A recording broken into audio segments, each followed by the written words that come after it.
A noite em Blackwood Creek caía como um sudário, fria e impenetrável. O silêncio, antes um bálsamo para os moradores, agora era tingido por um pressentimento sombrio. Foi nesse cenário que a delegada Isabella Rossi, conhecida por sua intuição afiada e mente analítica, foi chamada. Um corpo fora descoberto nas profundezas da floresta, um local que outrora fora palco de piqueniques e risadas, agora manchado pela tragédia. A vítima, um renomado historiador local, Elias Vance, jazia em meio a folhas secas, seus olhos arregalados fixos em um céu que não lhe traria mais respostas. A cena, embora chocante, não gritava o caos de um crime passional, mas sim a frieza calculada de algo mais sinistro. Havia uma ordem macabra nos detalhes: os braços cruzados sobre o peito, a ausência de sinais de luta, e um pequeno objeto, quase imperceptível, repousando em sua mão fechada. Isabella sentiu um arrepio percorrer sua espinha, não de medo, mas da antecipação da complexidade que se desenrolava. O detetive Marco Oliveira, um veterano calejado pelo tempo e pelas atrocidades que testemunhara, já estava no local. Seus olhos percorriam a cena com uma familiaridade sombria, cada detalhe sendo meticulosamente registrado em sua mente. Ele sabia que a beleza idílica da floresta era apenas uma fachada, e que, sob a sua superfície serena, segredos obscuros podiam se esconder. A comunidade de Blackwood Creek, em sua maioria, era pacata, e um crime dessa natureza era um choque estrondoso. O prefeito, Sr. Thompson, um homem corpulento com uma preocupação genuína estampada no rosto, aguardava ansiosamente por informações, ciente do impacto que isso teria na reputação da cidade. Isabella e Marco iniciaram o trabalho de campo, catalogando cada folha, cada galho, cada grão de terra, na esperança de que esses elementos silenciosos falassem. A arma do crime não estava à vista, e os ferimentos, embora presentes, não eram suficientes para determinar a causa exata da morte. Parecia que Elias Vance fora levado de forma quase cirúrgica, deixando para trás apenas um enigma. A autópsia preliminar revelou mais perguntas do que respostas. Não havia sinais de violência sexual ou roubo. A causa da morte não era clara, e os exames toxicológicos seriam cruciais. O objeto encontrado na mão da vítima, após ser cuidadosamente examinado pela equipe forense, revelou-se um medalhão antigo, adornado com símbolos desconhecidos. Isabella reconheceu a complexidade daqueles símbolos. Eles remontavam a uma sociedade secreta obscura que existiu na região séculos atrás, conhecida por seus rituais enigmáticos e desaparecimentos inexplicáveis. O coração de Isabella acelerou. Elias Vance não era apenas um historiador. Ele era um estudioso obcecado por essa sociedade, passando anos de sua vida tentando desvendar seus mistérios. Seria este crime um reflexo de suas pesquisas? As primeiras entrevistas com os conhecidos de Elias foram infrutíferas. Ninguém parecia ter motivo para querer o historiador morto. Ele era descrito como recluso, dedicado ao seu trabalho, e raramente se envolvia em conflitos. No entanto, havia um padrão sutil emergindo. Muitos mencionavam sua crescente paranoia nos últimos meses, seu medo de estar sendo observado, de que suas descobertas o haviam colocado em perigo. Ele havia confidenciado a alguns que sentia que a verdade o estava caçando. Essa verdade era algo que ele procurava incessantemente em seus estudos, e que agora, parecia, o havia encontrado de forma fatal. A equipe de Isabella começou a mergulhar nos arquivos de Elias Vance, em busca de pistas que pudessem iluminar o caminho tortuoso que o historiador trilhava. A casa de Elias Vance era um santuário de livros antigos, mapas empoeirados e anotações manuscritas. Cada cômodo era um reflexo de sua mente complexa e de sua busca incessante. Isabella e Marco, acompanhados pela especialista em artefatos antigos, Dra. Sofia Mendes, vasculharam os pertences do historiador com o cuidado de quem desvenda um artefato frágil. As paredes estavam repletas de recortes de jornais sobre desaparecimentos antigos, genealogias intrincadas e esboços detalhados dos símbolos que adornavam o medalhão. Sofia, com seus óculos de aro fino e uma paixão palpável pela história, identificou os símbolos com uma precisão impressionante. Isso remonta à Ordem da Serpente Dourada, ela explicou, sua voz carregada de admiração e um toque de apreensão. Uma seita que prosperou nesta região por volta do século XVII, conhecida por sua influência oculta e por acreditar em possuir conhecimentos esotéricos proibidos. Dizem que mantinham seus segredos enterrados em locais ocultos, protegidos por rituais complexos. As anotações de Elias eram um labirinto de teorias e descobertas fragmentadas. Ele parecia acreditar que a Ordem da Serpente Dourada não havia desaparecido completamente, mas sim que havia se reinventado, operando nas sombras da sociedade moderna. Ele mencionava nomes de famílias proeminentes da região, sugerindo que alguns de seus descendentes poderiam ter mantido os laços com a antiga ordem. Um diário particular, encontrado escondido sob uma tábua solta no assoalho, revelou o crescente desespero de Elias. Ele descrevia ter recebido ameaças veladas, cartas anônimas que o alertavam para parar de investigar. Ele sentia que estava se aproximando de uma verdade sombria, que muitos queriam manter enterrada. A paranoia que seus conhecidos haviam notado parecia justificada, mas a ameaça era real e tangível. Marco, com sua experiência em lidar com criminosos, focou em vasculhar os registros telefônicos e de e-mail de Elias. Ele descobriu uma série de comunicações enigmáticas com um remetente desconhecido, usando um pseudônimo. As mensagens eram codificadas, mas Marco, com a ajuda de um especialista em criptografia, conseguiu decifrar partes delas. Elias parecia estar negociando informações, buscando provas concretas, em troca de algo que o remetente parecia ter em abundância. A natureza dessa negociação era nebulosa, mas a urgência e o perigo eram evidentes. Elias estava entrando em um jogo perigoso, cujas regras ele talvez não compreendesse completamente. Enquanto isso, a equipe forense começou a apresentar os resultados preliminares da autópsia. A causa da morte de Elias Vance era uma substância rara e de ação rápida, uma toxina que induzia um estado de paralisia profunda, seguido por uma parada cardiorrespiratória. Era uma substância difícil de detectar, que deixava poucos vestígios. A forma como foi administrada indicava um conhecimento especializado, possivelmente relacionado a antigas práticas alquímicas que a Ordem da Serpente Dourada supostamente dominava. Isabela sentiu a conexão se firmar. Elias não foi morto por acaso. Ele foi silenciado porque descobriu algo que não deveria. A floresta, antes um cenário de beleza, agora parecia um cofre de segredos mortais, e o medalhão, uma chave para um passado perigoso. A busca por informações sobre o remetente anônimo das mensagens de Elias se intensificou. Marco utilizou todos os recursos à sua disposição, rastreando endereços IP e interceptando comunicações, mas o remetente era extremamente habilidoso, utilizando proxies e redes virtuais para ocultar sua identidade. No entanto, um padrão começou a emergir. As comunicações sempre ocorriam em horários específicos, coincidindo com eventos locais discretos, como reuniões de clubes de colecionadores ou leilões de antiguidades. Isabela suspeitou que o remetente não era apenas um informante, mas sim alguém com acesso a informações privilegiadas, possivelmente ligado ao mundo que Elias investigava. Doutora Sofia Mendes, mergulhada nos diários de Elias, encontrou referências a um local específico, uma antiga mansão abandonada nos arredores de Blackwood Creek, conhecida como o Oculto.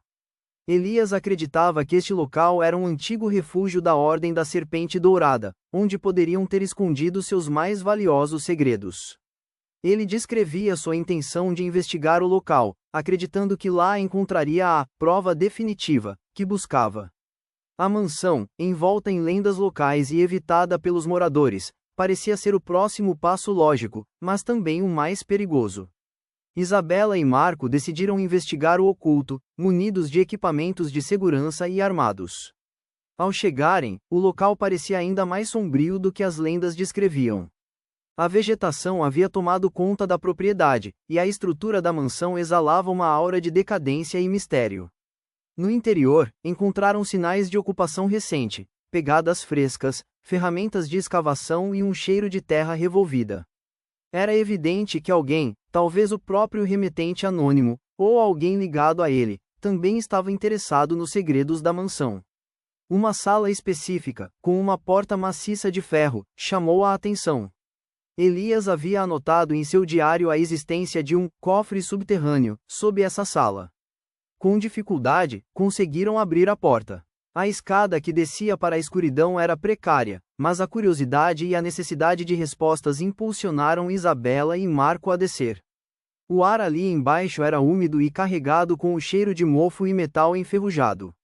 A sala subterrânea era pequena, um cubículo de pedra bruta.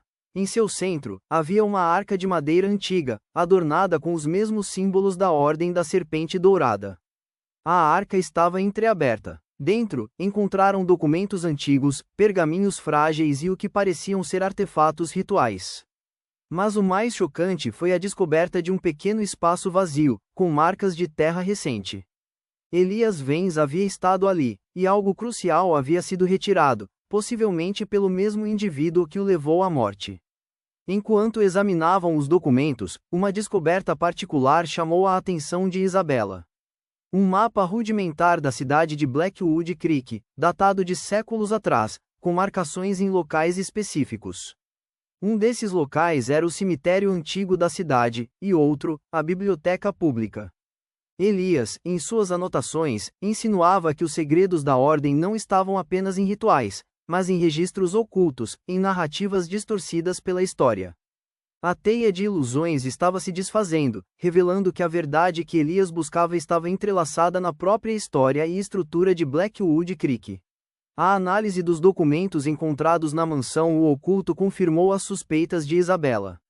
Os pergaminhos, escritos em um latim arcaico, detalhavam não apenas os rituais da Ordem da Serpente Dourada, mas também suas atividades financeiras e de influência ao longo dos séculos.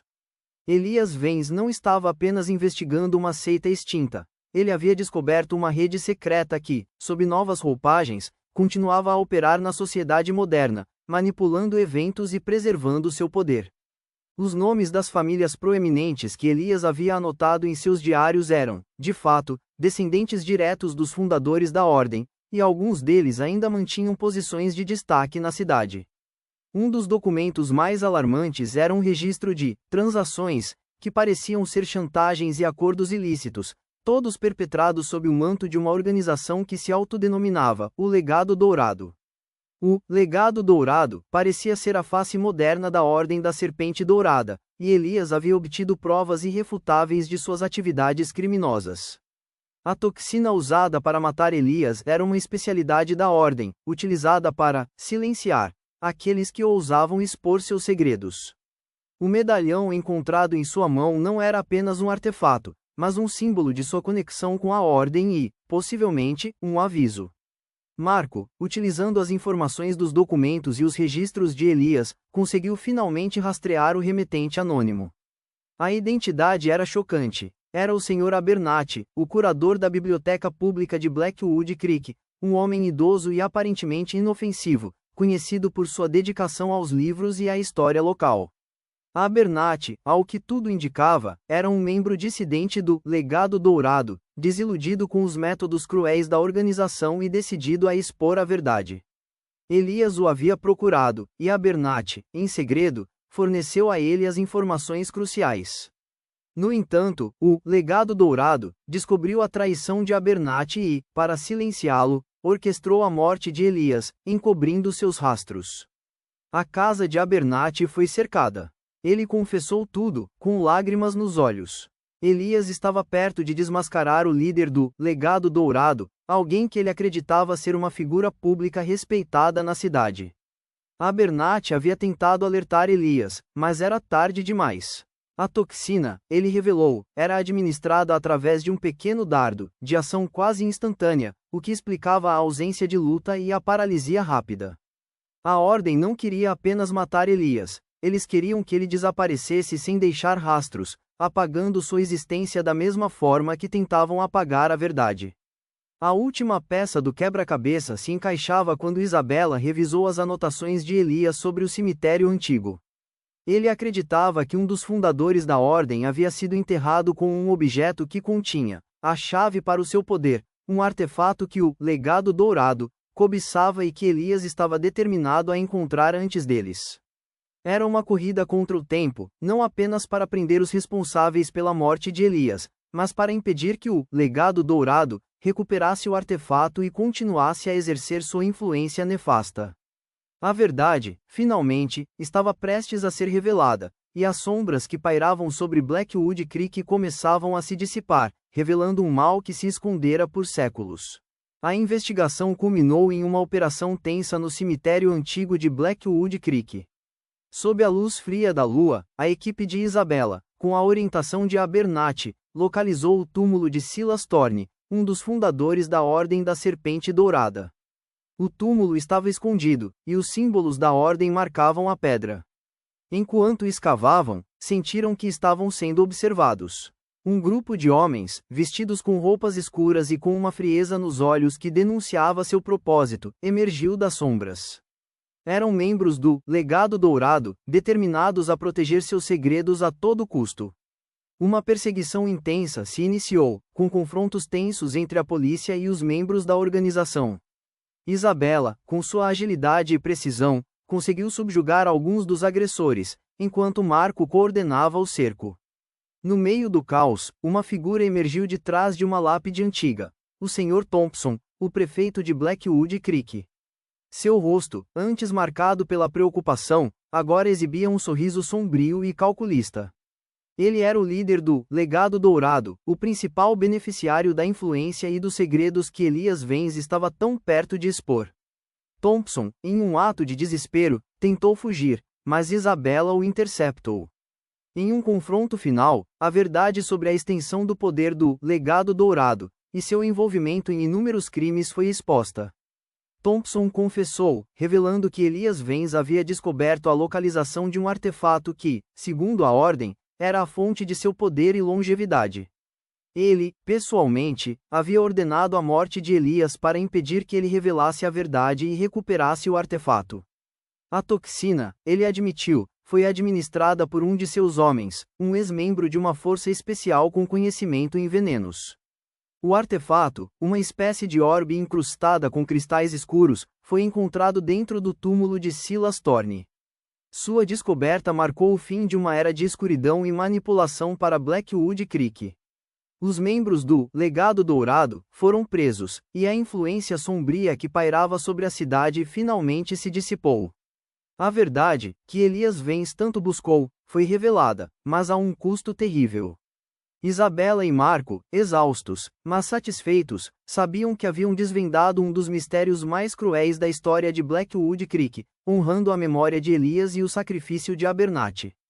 E assim, com a verdade desenterrada e a justiça servida, Blackwood Creek pode começar a curar suas feridas. Mas a pergunta que fica é: quais outros segredos sombrios se escondem nas entranhas da nossa história, esperando para serem descobertos? Se você foi cativado por este mergulho nas profundezas do crime e da investigação, deixe seu comentário abaixo, compartilhe suas teorias e o que mais te intrigou. E para não perder nenhuma das nossas futuras investigações, inscreva-se no canal e ative o sininho para ser notificado. Sua participação é o que nos impulsiona a desvendar os enigmas mais cruéis.